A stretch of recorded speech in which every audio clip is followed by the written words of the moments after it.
Hello students, मैं जयेश पटेल। हिंदी विषय हम देखेंगे।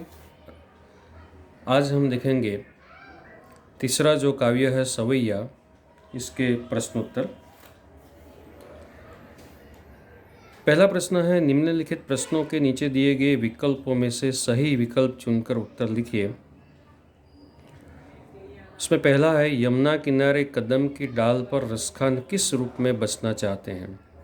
तो उसका उत्तर आएगा, पक्षी के रूप में बसना चाहते हैं।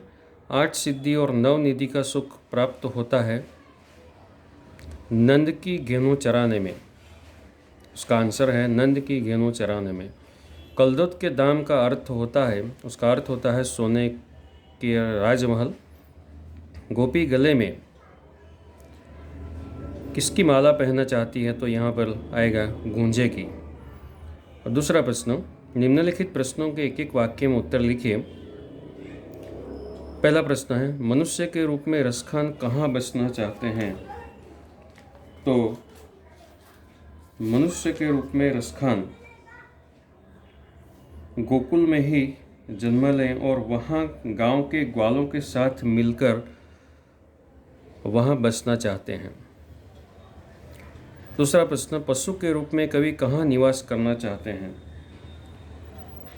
अगर कवि को पशु योनि में जन्म मिला तो वे चाहते हैं कि प्रतिदिन उन्हें नंद की गायों के बीच चरने का मौका मिले। रसखान किस पर्वत का पत्थर बनना चाहते हैं? रसखान गोवर्धन पर्वत, जिसको श्री कृष्ण जी ने इंद्र के क्रोध से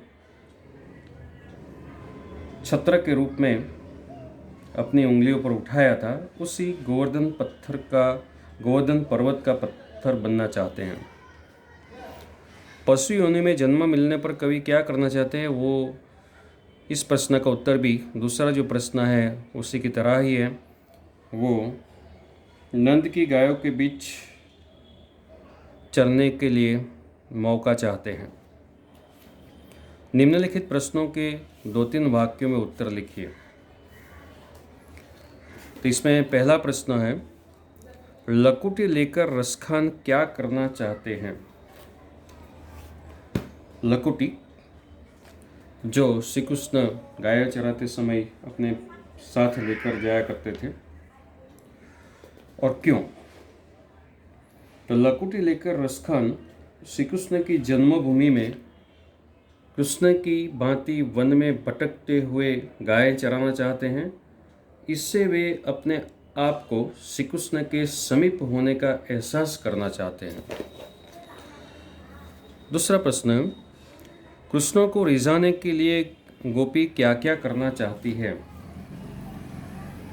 देखिए, कृष्ण को रिझाने के लिए गोपियाँ श्री कृष्ण के ही अलग अलग स्वांग रचना चाहती हैं।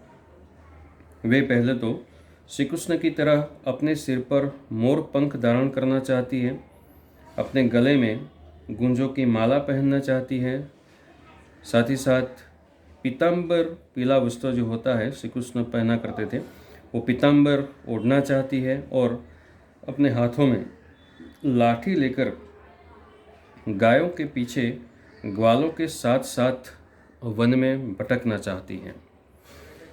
अगला प्रश्न है, गोपी कृष्ण की मुरली को अपने अधरों पर क्यों नहीं रखना चाहती है? बहुत ही महत्वपूर्ण प्रश्न है।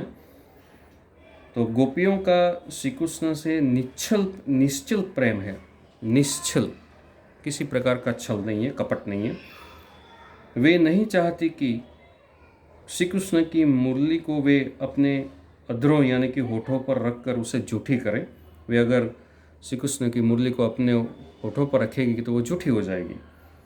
वे इस चेष्टा को अपने प्रिय के साथ विश्वासघात मानती है। इस प्रकार वे अपना जो प्रेम है श्री कृष्ण के प्रति वो दिखाना चाहती है, विश्वासघात करना नहीं चाहती है। आगे देखते हैं, निम्नलिखित प्रश्नों के 4-5 वाक्यों में उत्तर लिखिए। इसमें पहला प्रश्न है, रसखान श्री कृष्ण का सामीप्य किन रूपों में किस प्रकार चाहते हैं, कैसे कैसे किस तरह वो श्री कृष्ण के समीप रहना चाहते हैं। तो हमने देखा था कि कवि रसखान श्री कृष्ण और उनकी लीला स्थली यानी कि लीला स्थल है, इससे वो बहुत ही आकर्षित है, अभिभूत हैं।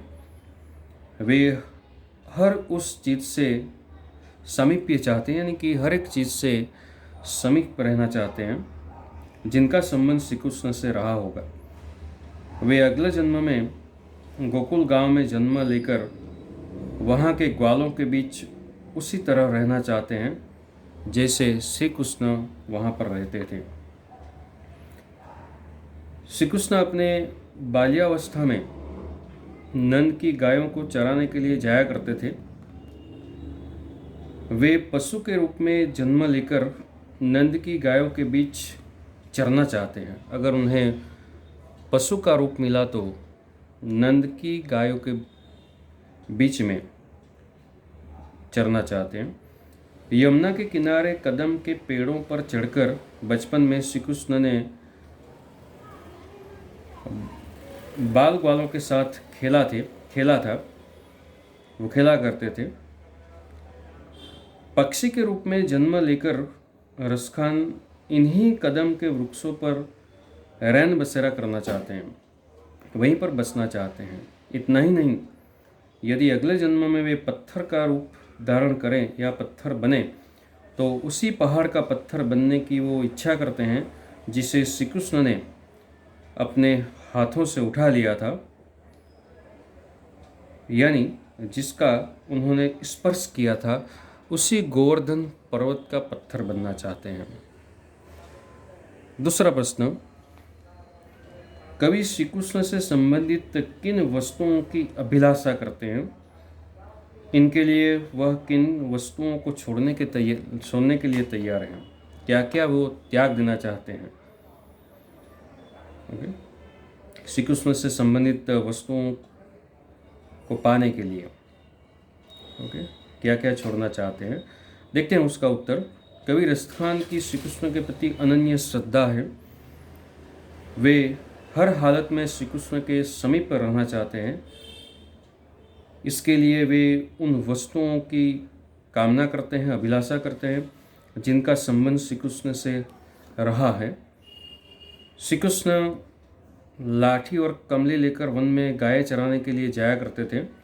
तो इस लाठी और कमली पर वे आकाश, पाताल और मृत्यु लोक, तीनों लोकों यानी कि तीनों लोकों के राज्य को भी वो त्याग देना चाहते हैं, वो तुच्छ मानते हैं और उसे खुशी खुशी छोड़ने के लिए तैयार हैं। नंद की गायों को चराने के सुख को वे 8 सिद्धियां और 9 निधियों से भी बढ़कर मानते हैं। 8 सिद्धियां जो सिद्धि हासिल की जाती हैं और 9 निधियां यानी कि कुबेर का खजाना, 8 सिद्धियां जो वो योग के साथ, योग की साधना के बाद ही हासिल की जाती हैं। तो वो 8 सिद्धियां और 9 निधियों को भी वो छोड़ देना चाहते। इससे अच्छा उनको, इससे ज़्यादा बेहतर उनको नंद की गायों को चराने का सुख मिलता है। इसे पाने के लिए इन्हें सहर्ष छोड़ने को तैयार है। ब्रज के जिन वनों, बगीचों और तालाबों का संबंध श्री कृष्ण से रहा है, उन्हें देखने की उनके मन में बड़ी ही अभिलाषा है, इच्छा है। इतना ही नहीं, वे ब्रज की कांटेदार झाड़ियाँ, कंटीली झाड़ियों के लिए सोने से बने करोड़ों, एक ही नहीं करोड़ों महलों को भी न्योछावर करने के लिए तैयार हैं, त्याग देने को तैयार हैं। अगर उन्हें वन, बगीचे और सरोवर जिनका संबंध श्री कृष्ण के साथ रहा है उसे देखने का अवसर मिले तो भी वो ये करोड़ों सोने के महल त्याग देना चाहते हैं, न्योछावर कर देना चाहते हैं। अगला प्रश्न है, कृष्ण की मुरली का ब्रज की स्त्रियों पर क्या प्रभाव पड़ा है? तो उसका उत्तर है, ब्रज की जो गोपियां हैं, स्त्रियां हैं, वो कृष्ण की मुरली की धुन की दीवानी थी। वो उसकी धुन को सुनकर पागल हो जाती थी। श्री कृष्ण ने अपनी मुरली की मनमोहक तान से ब्रज की समस्त सारी स्त्रियों को रिझा लिया था। अपनी मुरली की धुन से जैसे उन्होंने ब्रज की स्त्रियों पर कुछ ऐसा जादू टोना सा कर दिया था कि वे उनके हृदय में घर कर गए हैं, हृदय में स्थान प्राप्त कर लिया। उनकी हालत ऐसी हो गई थी कि किसी को किसी की परवाह नहीं थी। ब्रज के सारे स्त्री पुरुष कृष्ण की मुरली की धुन पर मुग्ध हो गए थे। ओके? अगला जो प्रश्न है, कृष्ण के प्रति अपनी भक्ति प्रदर्शित करने के लिए रसखान क्या क्या न्योछावर करना चाहते हैं। पहले भी हमने वैसे तो देख लिया है, लेकिन फिर से देखते हैं उसका उत्तर क्या होता है। अपनी भक्ति प्रदर्शित करने के लिए कवि क्या क्या न्योछावर करना चाहते हैं। कवि रसखान के मन में श्री कृष्ण के प्रति अप्रतिम श्रद्धा है। वे अपने आराध्य देव के प्रति समर्पित हैं। श्री कृष्ण का लकड़ी और जो कंबल था, कमली लेकर गायों को चराने के लिए वन में जाने वाला जो रूप है, उनके मन में समाया हुआ है। उस रूप का दर्शन करने के लिए वे तीनों लोक, आकाश, पाताल और मर्त्यलोक के राज्यों को न्योछावर करने की तत्परता दिखाते हैं। नंद की जिन गायों को उनके आराध्य देव श्री कृष्ण ने चराया था, गायों को चराया करते थे, वे उन गायों को चराकर अद्भुत सुख प्राप्त करना चाहते हैं और वे बाल वालों के साथ मिलकर गाय चराना चाहते हैं। इस सुख के सामने वे 8 सिद्धियों और 9 निधियों को भी तुच्छ मानते हैं। उसकी कोई तुलना नहीं उनके आगे। नंद की गायों को चराने के सुख के सामने वे इन सिद्धियों और निधियों को न्योछावर करने को तैयार हैं, त्याग देने को तैयार हैं। वे ब्रज की लताएं, कुंज यानी कि झाड़ियाँ और पेड़ पौधे का दर्शन करने के लिए बेचैन हैं, अपनी आंखों से देखना चाहते हैं। इतना ही नहीं, वे ब्रज की कंटीली झाड़ियों को भी सोने से बने महलों से मूल्यवान मानते हैं और कहते हैं कि इनके सामने, वो कंटीली झाड़ियाँ हैं, उनके सामने सोने के करोड़ों महलों को वे न्योछावर करते हैं। ओके? उचित जोड़ बनाइए। मनुष्य के साथ ब में से आएगा गोकुल गांव। पशु को यानी कि नंद की गाय यहाँ पर। पक्षी बी में से उचित जोड़ में यमुना के किनारे कदम की डाल, और जो पत्थर है वो गोवर्धन पर्वत। इस प्रकार यहाँ पर सवैये काव्य का प्रश्नोत्तर स्वाध्याय समाप्त होता है, उसकी समझूती समाप्त होती है। Thank you.